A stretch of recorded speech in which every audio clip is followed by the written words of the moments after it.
Bismillahirrahmanirrahim. Alhamdulillahilladzi amtanna ala ibadihi bi rasulihil mab'uts rahmatan lil alamin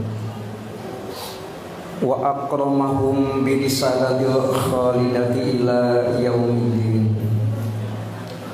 Asyhadu an la ilaha illallah wahdahu la syarika lah al-malikul haqqul mubin wa asyhadu anna muhammadan abduhu wa rasuluh shadiqul wa'dil amin.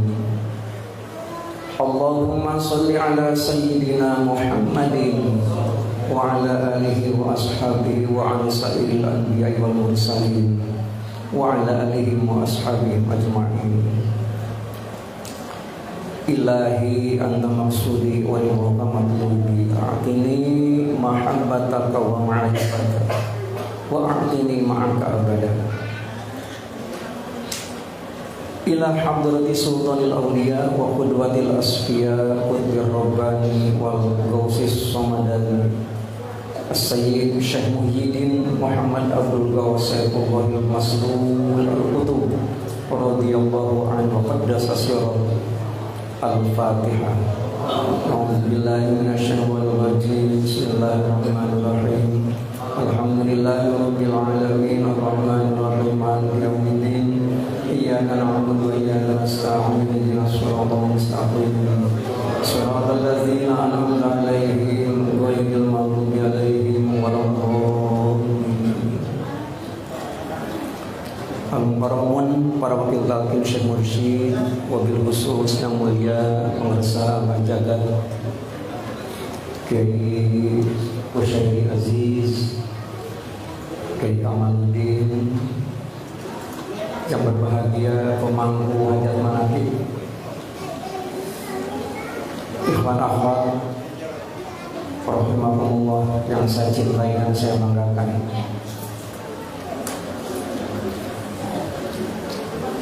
Di dalam kitab Fadlilus Syuhur,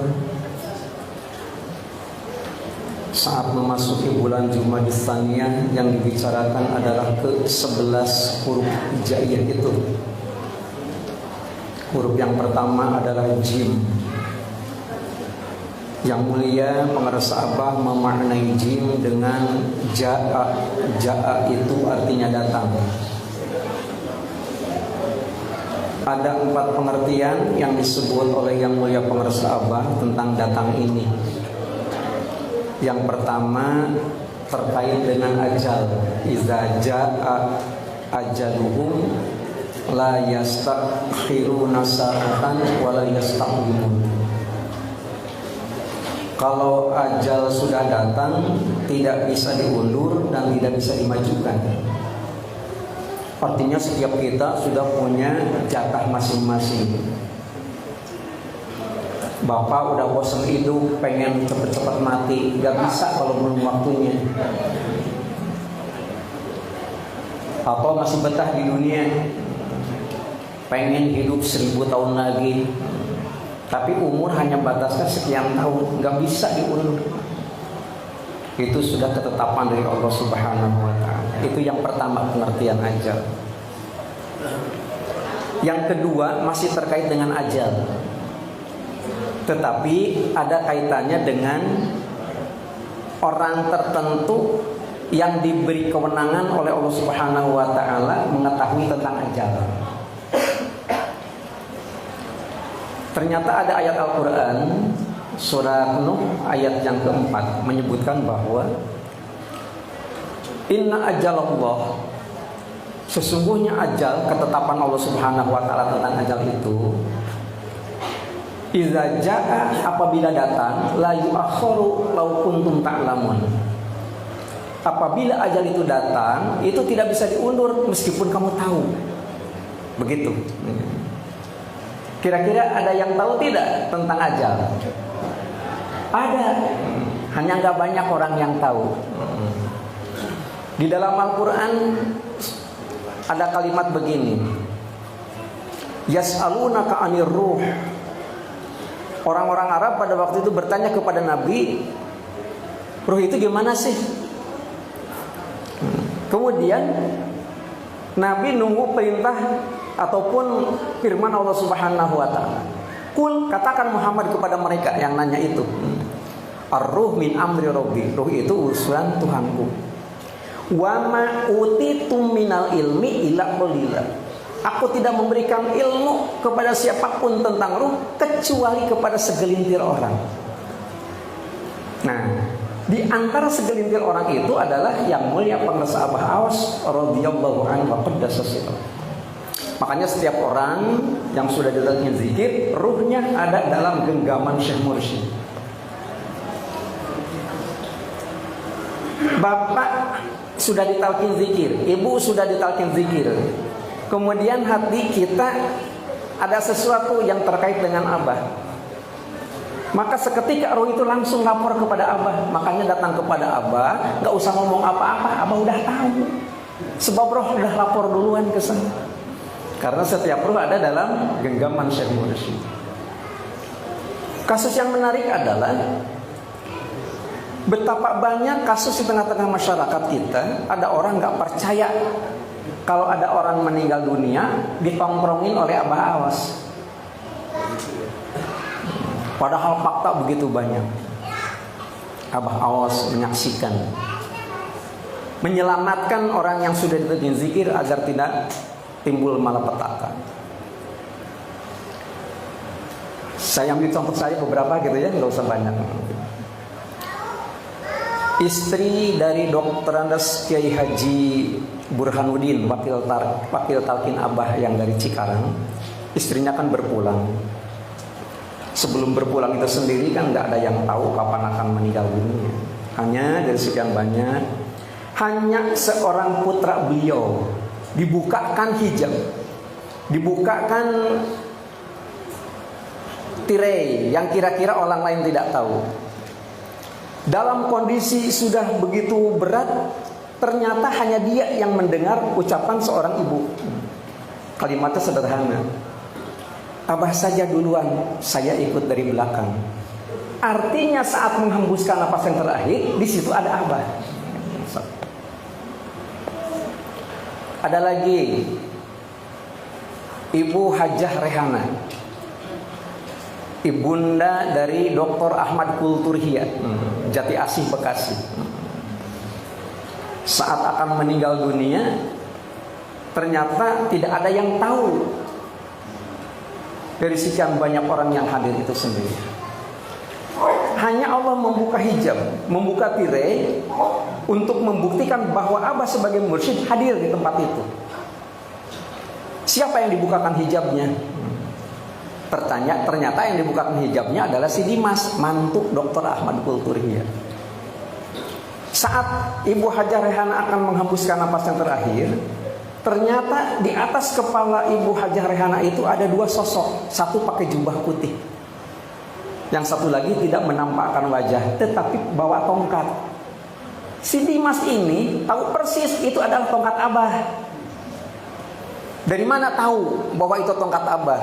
Karena di Al-Musawir, di Jati Asih, itu ada kamar transit Abah. Jadi kalau Abah ke sana, itu istirahatnya di kamar itu.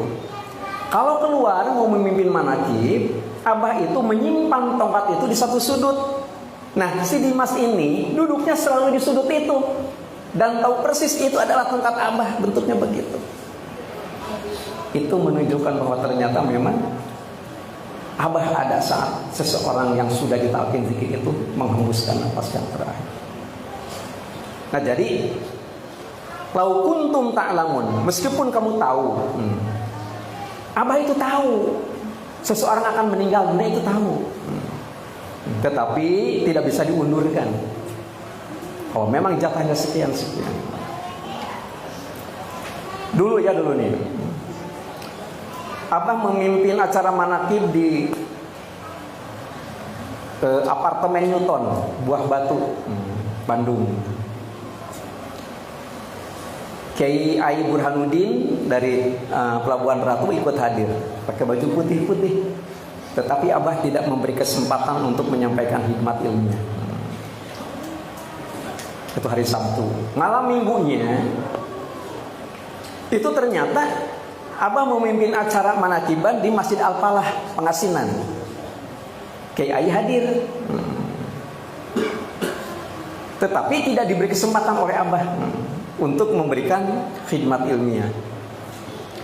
Saat Abah menyampaikan khidmat ilmiah, ternyata Abah menyenandungkan satu syair lagu kemesraan. Kemesraan ini, begitu kata Abah, semua terpukau, begitu merdu Abah.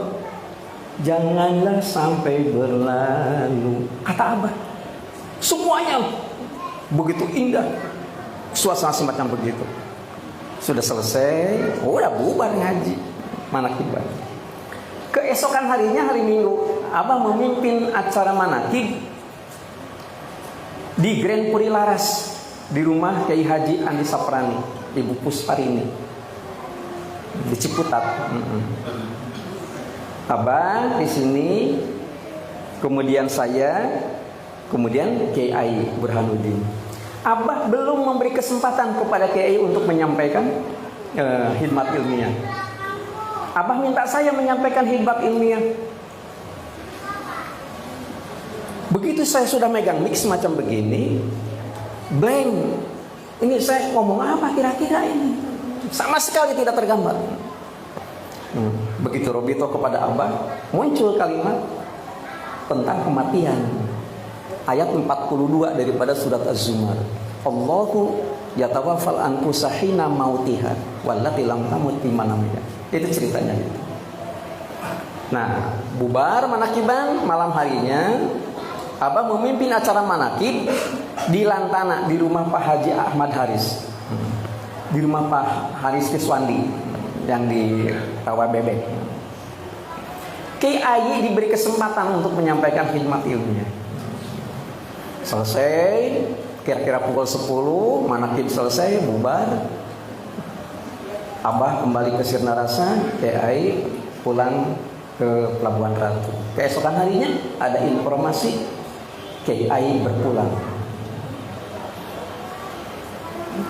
Dikonfirmasi, Abah diberitahu, Abah Kiai berpulang. Abah hanya mengatakan, iya, dia sudah pamit ke Abah pada waktu di apartemen Newton. Itu berarti Abah tahu. Jadi pada meninggal pada hari Senin, hari Sabtunya saja Abah sudah diberitahu bahwa Kiai akan berpulang. Nah, kalimat lau kuntum ta'lamun, meskipun kamu tahu, itu dirahasiakan oleh yang mulia pengersa Abah. Sementara besok akan mati lu. Enggak begitu. Enggak begitu. Itu rahasia. Ada kode etik. Tenang aja, selamat ya. Kita semua akan mati semuanya. Kalau boleh mau selamat duluan atau silahkan, saya mau belakangan juga nggak apa-apa, saya mah gitu. Atau ditukar biar saya belakangan aja, atau nggak apa-apa, silahkan duluan gitu ya. Nah, ini dua ayat ini cerita tentang ajal. Ini menurut yang dimaknai oleh yang mulia pengersa Abah. Yang ketiga, ini terkait dengan orang yang takut kepada Allah Subhanahu wa taala. Dalam Al-Qur'an ada kalimat begini, surat Qaf ayat yang ke-33. Man khasyya rahmana bil ghaib jaa'a biqalbin munib. Orang yang takut kepada Allah Subhanahu wa taala secara gaib itu ternyata datang kepada Allah Subhanahu wa taala membawa hati yang sudah tobat. Jadi yang tobat itu bukan lidah tetapi hati. Itu pengertian yang ketiga. Sementara pengertian yang keempat dimaknai oleh yang mulia pengersa Abah adalah tentang kasus Nabi Ibrahim. Ini kasusnya kasus Nabi Ibrahim. Inna min syi'ati la Ibrahim irja'a rabbahu biqalbin salim. Jadi Nabi Ibrahim alaihissalam datang menghadap Allah Subhanahu wa taala, itu bekalnya membawa hati yang selamat, membawa hati yang damai, membawa hati yang bersih. Nah, di dalam kitab Tanwirul Qulub, Syekh Syah Bahauddin An-Naqsabandi menyebutkan, Az-zurrah min a'malil qulub ta'dulul jibal min a'malil jawarih. Satu zarrah. Az-zarrah min a'malil qulub. Satu zarrah,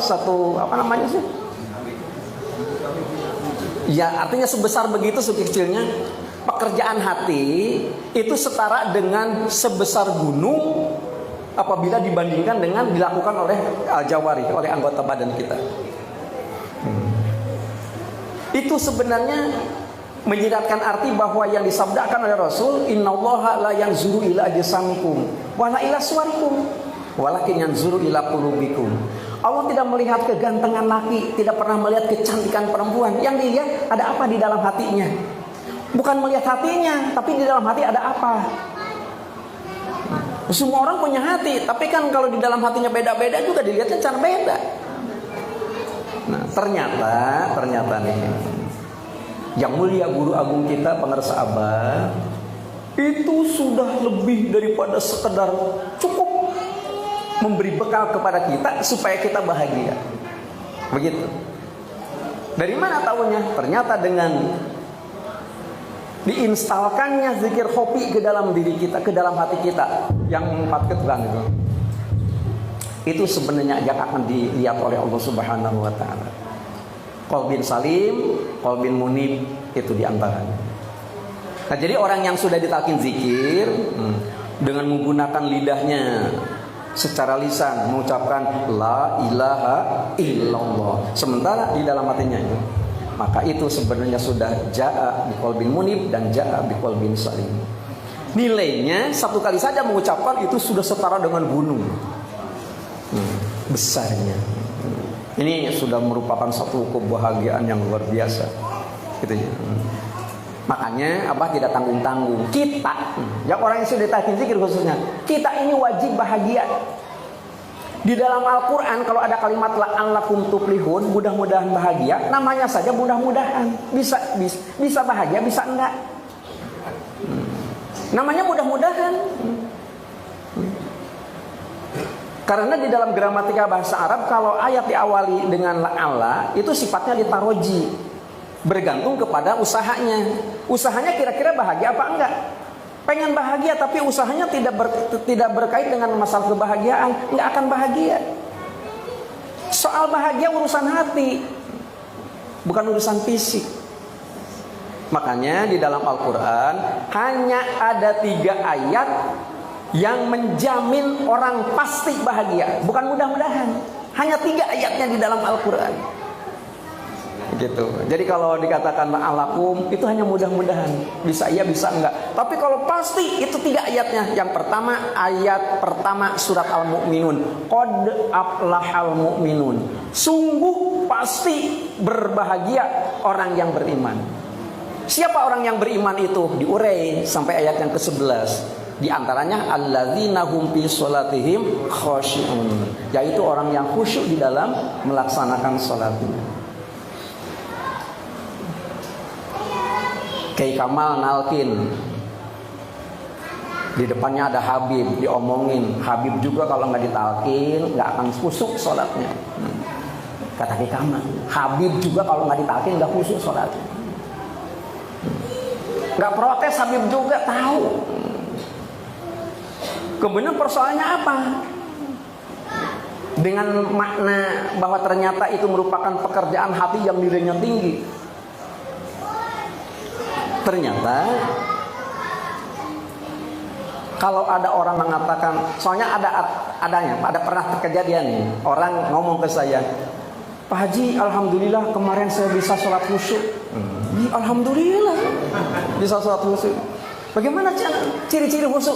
Enggak, saya enggak dengar sama sekali knalpot motor yang lewat. Itu mah bukan khusyuk, akang budeg. Masa khusyuk enggak dengar knalpot sih? Fungsi mata untuk melihat, fungsi telinga untuk mendengar. Yang namanya khusyuk, apa yang kita lihat tidak mempengaruhi hati kita, apa yang kita dengar juga enggak mempengaruhi telinga kita, enggak mempengaruhi hati kita. Waktu kita belum ditalkin dulu nih, kalau sholat di hadapan kita ada kue, itu dimarahinnya luar biasa, makruh loh kamu lihat situ aja. Iya kalau dulu, kalau sekarang kan nggak lihat itu kan, karena dalam hatinya ada zikir. alat untuk khusyuknya. Alhamdulillah, itu kelebihannya. Ya. Jadi orang yang beriman, yang khusyuk dalam sholatnya, itu pasti bahagia. Itu yang pertama. Ayat yang kedua, ayat yang ke-9 daripada surat Asy-Syamsi. Ayat ini dijadikan apa? Dijadikan moto kitab Miftahus Sudur oleh Abah Anom. Qad aflaha man zakkaha. Sungguh bahagia orang yang telah mensucikan jiwanya, yang telah mensucikan hatinya. Kita semuanya hati. Hanya mungkin karena aktivitas kita berbeda, tentu ada titik-titik lemah gitu ya. Ada orang kemudian tercemar kembali hatinya. Itu diantaranya. Atau kadang-kadang dalam kehidupan kan kita orang yang bertoriko dengan mursyid Abah Aos, itu otomatis apa yang disampaikan Abah Aos merupakan sumber hukum. Jangan diabaikan sekecil apapun yang disampaikan oleh Abah, karena itu merupakan sumber hukum. Gitu ya. Abah punya 2 sifat. Yang pertama sifat waro. Yang namanya waro itu dalam ilmu fikih namanya kehati-hatian. Tapi di dalam ilmu adab yang namanya waro adalah tidak pernah menyakiti hati orang lain. Yang kedua, Abah mempunyai sifat wafa. Yang namanya wafa itu artinya tidak pernah merasa tersakiti apabila ada orang yang menyakiti hati Abah. Orang mau ngomongin, orang mau ngejelek-jelekin, orang mau mencaci maki, Abah tidak pernah merasa tersinggung, tidak. Sering kejadian. Ini yang saya tahu di Bogor. Gitu ya, Abah lagi memimpin acara manakib di rumah Pak Junaid dekat Langud Atang Senjaya. Tiba-tiba ada orang melempar pakai batu. Batunya mengenai kaca jendela, kacanya pecah, kemudian batunya nyelonong ke hadapan Abah. Apa reaksi Abah? Abah marah? Enggak. Kalau yang melemparnya umpet ditujukan kepada saya kejar dulu. Paling tidak ngomong, siapa lo? Paling tidak begitu. Ternyata Abah langsung mengambil batu itu dan dibungkus. Keesokan harinya lapor ke Abah Anom. Abah, tadi malam saya manakib di Bogor di rumah Pak Junaid. Ada yang melempar pakai batu. Apa kata Abah Anom? Batu juga ada yang pengen ikut manakib. Itu kata Abah Anom. Jadi nggak usah, Abah nggak pernah marah. Dilempar pakai batu sekalipun nggak marah. Begitu. Kemudian dikonfirmasi bener apa enggaknya Abah itu marah atau tidak. Abah nggak marah sama sekali. Kata Abah yang melempar batu pada waktu acara manakib itu bukan benci kepada Abah, bukan. Orang itu sangat mengerti sekali waktu Abah di Sirna Rasa akan membangun. Pengennya mah dia ngasih batu 1 truk, hanya nggak ada truknya. Hanya ada 1, udah aja. Malu kan ngasih batu ke Abah 1, udah dilemparin aja gitu. Jadi orang itu ngerti sebenarnya bukan marah kepada Abah, bukan. Makanya batu yang melempar Abah itu sendiri, batunya itu salah satu batu yang dipakai peletakan batu pertama gedung pembangunan gedung serbaguna di Sirna Rasa. Itu kenang-kenangan gara-gara di Baledong. Gitu ya. Gitu. Nah yang kedua, yang ketiga itu ada pada ayat yang ke-19 pada surat Al-A'la, sabbihisma rabbikal a'la alladzi khalaqa fasawwa, dan seterusnya. Pada ayat yang ke-19 ada kalimat qad aflaha man tazakka. Sungguh bahagia orang yang mensucikan dirinya sampai kapanpun, karena kalimat yang dipakai menggunakan kalimat fi'il mudhari sampai ke depan. Jadi yang dibersihkan itu jiwanya itu sendiri, hatinya, yang sudah, yang sedang, sekarang, dan sampai akan datang, itu terus continue dibersihkan. Hanya itu yang dinyatakan sebagai orang yang pasti bahagia. Dan itu hanya akan dimiliki oleh orang yang selalu bersama Allah dengan melaksanakan, dengan istiqomah melaksanakan 3 rakaat. Alhamdulillah. Sekian, kurang lebihnya mohon maaf. Assalamualaikum warahmatullahi wabarakatuh.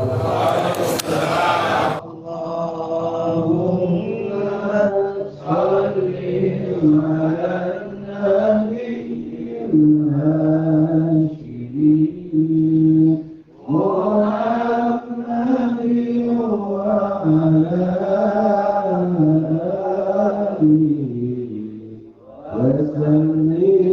أزلي